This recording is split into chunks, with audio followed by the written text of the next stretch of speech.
एक खबर बहुत बड़ी निकल करके सामने आई है और ये खबर इसलिए महत्वपूर्ण हो जाती है कि जिस वक्त में नरेंद्र मोदी साहब का उभार हो रहा था यानी 2014 के अंदर, उस वक्त में राहुल गांधी के साथ फोटो खिंचवाने में भी बहुत सारे विपक्ष के नेता कतराते थे। खुले तौर पर यह बातें लिखी जाती थी, कही जाती थी कि खुद कांग्रेस पार्टी के बहुत सारे नेता वो सीधे सोनिया गांधी से मिलना चाहते हैं, राहुल गांधी से मिलना नहीं चाहते हैं।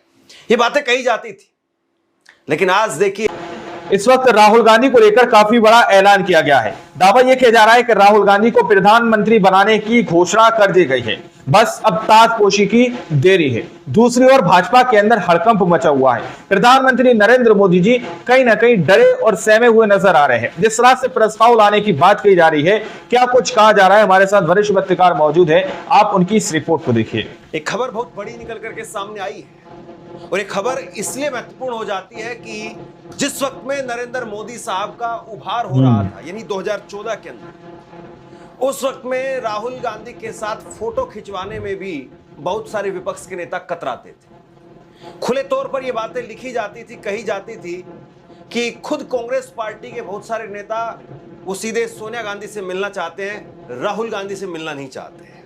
ये बातें कही जाती थी, लेकिन आज देखिए वक्त बदल रहा है, चीजें बदल रही हैं।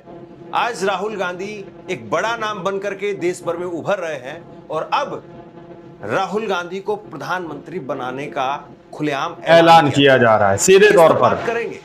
और दूसरी बड़ी खबर जहां पर चंद्रबाबू नायडू साहब फंसे हुए हैं। हालांकि अभी कुछ दिन पहले खबर तो यह भी आई थी कि चंद्रबाबू नायडू वो राहुल गांधी से हॉटलाइन पर फोन पर बात करते हैं और इसमें बीच की कड़ी है कांग्रेस के मुख्यमंत्री रेवंत रेड्डी। लेकिन अब वो बातें, वो स्पेकुलेशन वो पीछे रह गई है। अब हकीकत में जमीन पर अपने आप को साबित करने का, अपने आप को दिखाने का, बताने का समय आ गया है, क्योंकि उपराष्ट्रपति चुनाव के लिए आज विपक्ष ने अपने उम्मीदवार की घोषणा कर दी और इंडिया गठबंधन की तरफ से जब ये घोषणा हुई तो मल्लिकार्जुन खड़गे साहब के घर पर एक बड़ा मंच लगाया गया, 20 कुर्सी लगी और 20 कुर्सियों पर अलग अलग पार्टियों के नेता बैठे और वहां से एक नाम निकल करके सामने आता है, सुप्रीम कोर्ट के पूर्व justice B Sudarshan Reddy. B Sudarshan Reddy का नाम विपक्ष ने फाइनल कर दिया है। तो दो बड़ी खबरें, दो अहम खबरें हैं और दोनों को समझना इस लिहाज से जरूरी है कि क्या बीजेपी की अब यहां से मुसीबतें, बीजेपी की यहां से अब मुश्किल वाले दिन, बुरे दिन वो शुरू हो रहे हैं, या बीजेपी अभी भी अपने झोले में कुछ न कुछ तर्कस में अपने तीर रखे हुए है और बीजेपी अभी भी गाड़ी को आराम से लेकर जाएगी। सबसे पहले राहुल गांधी को प्रधानमंत्री बनाने का ऐलान किसने किया, क्यों किया, इस पर बात करते हैं और फिर उपराष्ट्रपति का जमा गणित पूरा आपके सामने रखूंगा कि किस तरीके से, कहां पर कितनी गुंजाइश है, कितने उम्मीदवार, कितने सांसद, कितना नंबर वो किसके पक्ष में दिखाई दे रहा है, इस पूरे गणित पर बात करेंगे। तो सबसे पहले आपको बता दूं, आज राहुल गांधी और तेजस्वी यादव की तीसरे दिन नवादा के अंदर यात्रा, वोट अधिकार यात्रा और नवादा में, बिहार में तेजस्वी यादव ने कहा कि हम एनडीए को उखाड़ फेंकेंगे, बिहार से भी उखाड़ फेंकेंगे और उसके बाद में जब भी लोकसभा का चुनाव होगा तो राहुल गांधी को प्रधानमंत्री बनाएंगे। इस बार बिहार में एनडीए को उखाड़ फेंकेंगे और अगले बार जब भी लोकसभा चुनाव होगा तो राहुल गांधी जी को प्रधानमंत्री हम लोग बनाने का काम करेंगे। राहुल गांधी को प्रधानमंत्री बनाने की बात अब खुलेआम कही जा रही है। जैसे मैंने पहले बताया, एक वक्त में ऐसा था कि राहुल गांधी से बंद कमरे में भी कोई मिलने के लिए तैयार नहीं था। राहुल गांधी को न केवल पप्पू बीजेपी ने बनाया, बल्कि राहुल गांधी को पप्पू बनवाने में विपक्ष के, कांग्रेस के भी बहुत सारे नेताओं का योगदान है। मतलब राहुल गांधी को खुद ही जो है वो एक ऐसा कैरेक्टर के तौर पर पेश किया गया कि नहीं, बहुत सीरियस आदमी नहीं है वो। लेकिन आज वक्त बदल रहा है, हालात बदल रहे हैं, जज्बात बदल रहे हैं। अब ये नहीं कहा जा सकता कि आप उनको माइनस करके इंडिया गठबंधन का स्वरूप देख सकते हैं, उनको माइनस करके अब आप कांग्रेस से मिल सकते हैं। राहुल गांधी को अब माइनस करके आप नहीं देख सकते हैं, यानी उनको हटा करके आप ये सोचे कि इंडिया गठबंधन बना रहेगा या बन जाएगा, या कांग्रेस पार्टी में आप राहुल के अलावा, अगर आप ये कहें कि मैं राहुल के अलावा सोनिया जी से मिलना चाहता हूं, किसी और से मिलना चाहता हूं, संभव नहीं है। और ऐसी बात कुछ समय पहले फारूक अब्दुल्ला ने कही थी। फारूक अब्दुल्ला ने कहा था कि मैं भावी प्रधानमंत्री राहुल गांधी, ये भरे मंच से उन्होंने उनके संबोधन में भावी प्रधानमंत्री का शब्द इस्तेमाल किया था। भारत के होने वाले वजीर आजम राहुल गांधी जी, होने वाले वजीर आजम स्टालिन साहब सीधे तौर पर ऐलान किए जा रहे हैं अब तो कि प्रधानमंत्री राहुल गांधी बनेंगे, और हमें पूरा यकीन है कि उनके हाथों में देश सुरक्षित होगा। हमें पूरा भरोसा है। तमिलनाडु से यानी कन्याकुमारी से, और उसके बाद में जम्मू कश्मीर, कन्याकुमारी से कश्मीर तक, और अब बिहार, तो राहुल को लेकर के देश भर में जो स्वीकार्यता है या दूसरे दलों में जो स्वीकार्यता है वो लगातार बढ़ रही है। और राहुल को लेकर के संजय राउत, शिवसेना की पार्टी, वो तो पहले ही जो है वो उद्धव ठाकरे की जो पार्टी है वो पहले ही उनको लेकर के मजबूती से आगे बढ़ रहे हैं। तो एक तरीके से राहुल गांधी ने अपने आप को एस्टैब्लिश किया है, और ये सड़क पर जिस तरीके से उन्होंने अपने आप को खपाया है, उसकी वजह से आज राहुल गांधी इस दौर में, इस कैरेक्टर में दिखाई दे रहे हैं कि अब उनके साथ में प्रधानमंत्री शब्द को जोड़ा जा रहा है। लेकिन अब सवाल यह है कि जो मौजूदा प्रधानमंत्री इस वक्त में हैं देश में, यानी नरेंद्र मोदी साहब, क्या वो प्रधानमंत्री बने रहेंगे? ऐलान किया जा रहा है सीधे तौर पर। मुसीबत इस वक्त में ये है कि बीजेपी के अंदर बहुत तेजी से, बहुत मुखर होकर के इस वक्त में एक धड़ा है जो उभर रहा है। वो किसी न किसी तरीके से नरेंद्र मोदी साहब को, गुजरात लॉबी को हाशिए पर धकेलना चाहता है। और अब उपराष्ट्रपति चुनाव में, हालांकि उपराष्ट्रपति चुनाव को आप ऐसे समझिए कि आरएसएस वो ये दिखाना चाहती है कि जब हमारे 100 साल पूरे हो रहे हैं तो उस वक्त में देश में राष्ट्रपति के पद पर द्रौपदी मुर्मू जी हैं। एक वक्त में आरएसएस से कहीं ना कहीं जुड़ी रही, बीजेपी से जुड़ी रही, बीजेपी की नेता रही। दूसरे पोस्ट पर उपराष्ट्रपति होते हैं, राष्ट्रपति उनके बाद में उपराष्ट्रपति का नंबर आता है।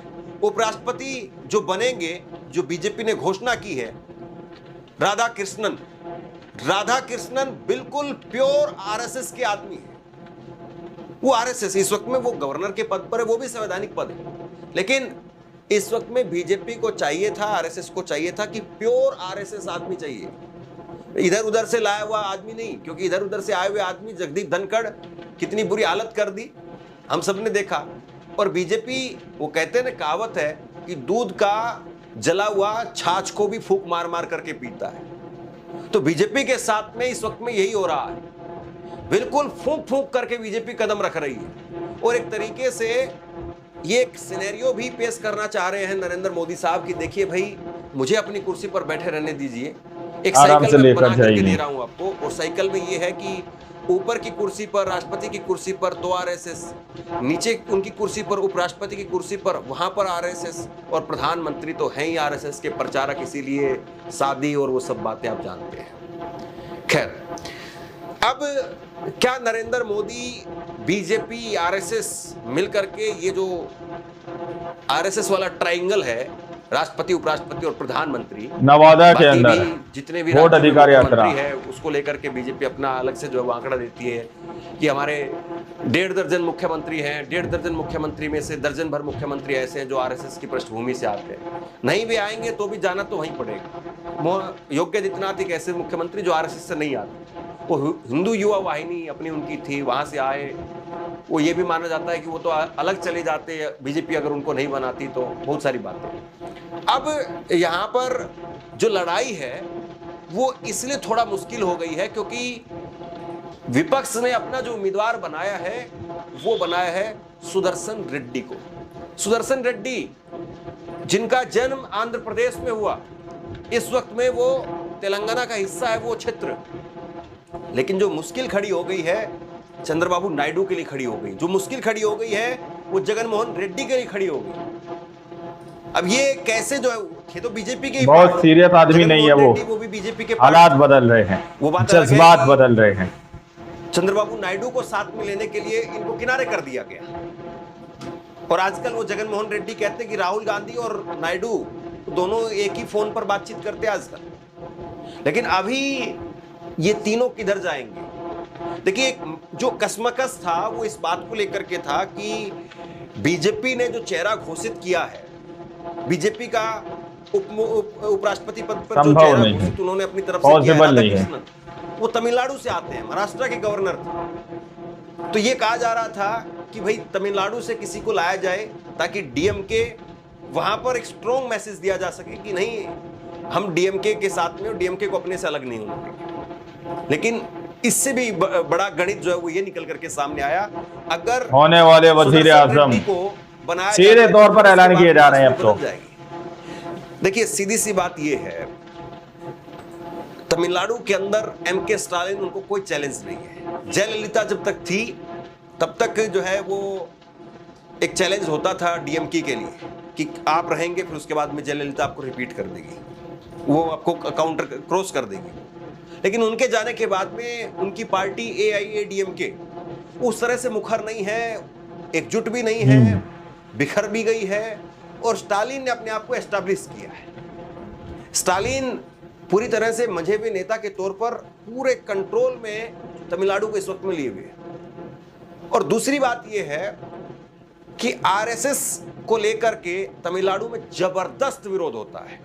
आप देखिए, मैंने कितनी आपको खबरें दिखाई हैं, जब जब नरेंद्र मोदी तमिलनाडु में जाते हैं तब तब जो है, आप सोशल मीडिया चेक करिए उठा करके, तब तब वहां पर सोशल मीडिया पर एक ट्रेंड चलता है, मोदी गो बैक मोदी, ऐलान किया जा रहा है सीधे तौर पर, वो पूरे तमिलनाडु में चलता है। और स्टालिन, उनके बेटे का जिस तरीके से बयान आता था हिंदुत्व को लेकर के और दूसरे तरीके से, तो वो बहुत कमजोर नहीं है कोई, वो बहुत मजबूत है वहां पर, अपने पोजीशन पर, अपने होल्ड है उनका। और ऐसे में स्टालिन, उनको लेकर के कोई खतरा था नहीं विपक्ष के पास में कि स्टालिन भाग सकते हैं या स्टालिन बीजेपी के खेमे में चले जाएंगे, वो कभी नहीं जाने वाले। तो राजनीति में ये नहीं होता कि जो आपके पास में है उसको बचा लो, वो जीतता है, वो नहीं जीतता है। राजनीति में जीतता वो है कि अपने पास में जो है उसको तो बचाएंगे ही, वो तो रहेगा ही हमारे पास में, जो हमारे पास में नहीं है उसको कैसे अपने पाले में ला सकते हैं। मैं आपको गणित बताने वाला हूं, लेकिन उससे पहले केमिस्ट्री आपको समझा रहा हूं। अभी सुदर्शन रेड्डी को जो बनाया गया है उम्मीदवार, इसके बाद में चंद्रबाबू नायडू क्या करेंगे? चंद्रबाबू नायडू के लोकसभा में सांसद है, राज्यसभा में सांसद है, जगनमोहन रेड्डी के भी इसी तरीके से, इनके लिए मुसीबत खड़ी हो गई। और केवल 31 सांसदों का बहुमत है, यह सबसे महत्वपूर्ण बात है। 31 सांसदों का सिर्फ और सिर्फ एनडीए के पास। और ये 31 सांसद ऐसा नहीं होता है कि बहुत कंफर्ट जोन में बीजेपी, हालांकि वैसे तो खैर हार या जीत एक वोट से भी होती है, और आखिरी तक कई बार ये भी होता है कि सहमति बन जाए, लेकिन जिस तरीके से इंडिया गठबंधन में ऐलान हुआ है, सहमति बनने की गुंजाइश तो खत्म हो चुकी है। और अभी अभी कुछ देर पहले मैं देख रहा था, बी सुदर्शन रेड्डी आराम से लेकर उन्होंने कहा कि मैं इंडिया गठबंधन की तरफ से मुझे उपराष्ट्रपति पद का उम्मीदवार बनाया गया, इसके लिए मैं धन्यवाद देता हूं, लेकिन सभी इंडिया गठबंधन के और सभी बीजेपी पक्ष के भी जो सांसद है उनका भी मैं सहयोग मांगूंगा, तभी जाकर के काम होगा। यानी वो भी इस बात को पिच कर रहे हैं कि मुझे समर्थन दीजिए, लेकिन बीजेपी खुदाई करने में बड़ी मास्टर है, और बीजेपी शर्म नहीं करती खुदाई करने के अंदर। वो मंदिर के नीचे, नवादा के अंदर नीचे क्या है, वो वोट अधिकार यात्रा, बीजेपी ये खुदाई बड़ी करती है कि किसने क्या बयान दिया था, किसका कौन सा फैसला था। अब बी सुदर्शन रेड्डी के कुछ फैसलों को लेकर के बीजेपी जो खुदाई करने में लग गई है कि इन्होंने तो नक्सल के खिलाफ लड़ाई को कमजोर किया, ये तो माओवादी सोच के आदमी रहे, इस तरीके की बातें जो फैलाई जा रही है। लेकिन एक बात को आप याद रखिए, इसमें आम जनता सीधे वोट नहीं देती है। यानी परसेप्शन की लड़ाई में या इस तरह से जो आप कर रहे हैं, उससे आप, ऐसा नहीं है कि कोई आम जनता को अपने पक्ष में कर लेंगे उससे माहौल बदल जाएगा। यहाँ तो सांसदों को वोट देना है। और ये सबसे बड़ी बात है कि उपराष्ट्रपति पद के लिए जब वोटिंग होती है तो वहां पर कोई भी पार्टी व्हिप जारी नहीं कर सकती, यानी अपनी अंतरात्मा पर सांसद वोट डालते हैं। अब बीजेपी के सांसद मोदी जी के अलावा कहीं और किसी की आत्मा को सुन लेंगे और किसी के मन की बात को सुन लेंगे, संभव कम दिखाई देता है। लेकिन फिर भी अभी आप देखिए, एक चुनाव, बहुत सीरियस आदमी नहीं है वो, हालात बदल रहे हैं, जज्बात बदल रहे हैं। क्लब का चुनाव, हालांकि आप कहेंगे कि वो चुनाव कहां और ये चुनाव कहां, लेकिन कई बार एक चावल जो है वो बता देता है हांडी में चावल कितने पके हुए। या क्या तासीर है? एक चावल निकाल करके आप चेक कर लेते हैं। कॉन्स्टिट्यूशन क्लब के चुनाव में मोदी और शाह के जो उम्मीदवार थे संजीव बालियान, वो हार गए, बुरी तरीके से हार गए। और जबकि 25 साल से संभव राजीव नहीं, प्रताप रूडी पॉसिबल नहीं है, वो काबिज थे वहां पर, लेकिन फिर भी वो जीत गए। और बड़ा माहौल बनाया गया कि दलाल है यहाँ पर तो अधिकारियों का, वामपंथियों का वो अड्डा बन गया है, इस तरह की बातें कही गई। लेकिन वो जीत गए क्योंकि सोनिया गांधी वोट डालने के लिए गई, विपक्ष के नेता वोट डालने के लिए गए, और वहां पर भी खुली वोटिंग होने वाले वजीर आजम पार्टी वोटिंग होती है, सीधे तौर पर ऐलान किए जा रहे हैं अब वहां तो। पर वो हार गए। तो क्या यहां पर भी ऐसा ही कुछ होगा? चलिए नंबर गणित पर आते हैं। नंबर गणित आप देखिए किसके पक्ष में जो है वो नंबर गणित जाता है। एनडीए के पास में 31 सांसद वो ज्यादा है। लोकसभा में कुल संख्या इस वक्त में 543 में से 542 है, राज्यसभा में 200। दोस्तों, आप लोगों ने इस वीडियो को शुरू से आखिर तक देखा। वीडियो के अंदर साफ तौर पर बात की गई है कि यहाँ पर राहुल गांधी को प्रधानमंत्री बनाने की घोषणा सीधे तौर पर भरे मंचों से की जाने लगी है दोस्तों। और जिस तरह से राहुल गांधी मेहनत कर रहे हैं, जिस तरह से उनकी तस्वीरें सामने निकल के आ रही है, जिस तरह से जनता से हम कलाम होते हुए नजर आ रहे हैं, जनता से रूबरू होते हुए नजर आ रहे हैं दोस्तों, जनता की चाह बढ़ती जा रही है, जनता का ध्यान आकर्षित होता जा रहा है राहुल गांधी की तरफ कि पीएम के फेस पर अब राहुल गांधी को देखना चाहती है जनता दोस्तों। एक तरफ बिहार के अंदर, एक तरफ नवादा के अंदर जिस तरह से वोट बचाओ अधिकार की यात्रा लेकर निकल रहे हैं, उससे जनता को एक बड़ा मैसेज पहुंच रहा है। भाजपा के खेमे के अंदर खलबली मची हुई है। मोदी जी नहीं समझ पा रहे हैं कि किया जाए तो क्या किया जाए। आप लोगों ने इस रिपोर्ट को देखा सुना, आप लोग इस रिपोर्ट के बारे में क्या सोचते हैं, क्या समझते हैं, अपनी राय कमेंट सेक्शन में जरूर दीजिएगा। सच्ची पक्की खबरें देखने के लिए चैनल को सब्सक्राइब कीजिए। अगली वीडियो में, जब तक के लिए जय हिंद, जय भारत।